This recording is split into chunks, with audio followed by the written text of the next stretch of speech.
دخلتي عندك الحريق بزايد، غيدير لك ان انجيكسيون ديال واحد الدواء كيدير 256 درهم، هو كيدير لك انجيكسيون وحده كتحيد الحريق وغدا ولكن هو كيحسب لك لابواط كامله، بحال دق لك 5 ديال الليبان الوغ كو دق لك وابره وحده وكيحسب لك التكلفه ديال كل شيء.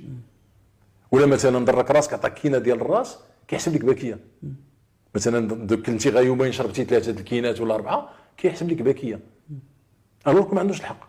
اذا خصنا ندوزوا لمرحله اخرى. ملي كتشيط دوك الحبات الاخرين عاوتاني كيبيحملوها طبعا انا تنقول لك هذه سي عزيز لان برا ديال 5 باكيه فيها 5 ديال لي زانجيكسيون، الا دق الخمسه ديال الناس كلها كيخلص 256 درهم، وفي الحال هو استهلك هو غير حبه واحده. طبعا شحال كيوفر هذا الارباح؟ انا تنقول لك الارباح تاع الكلينيك 40% ما عندهمش الحق فيها، غير قانونيه غير قانونيه.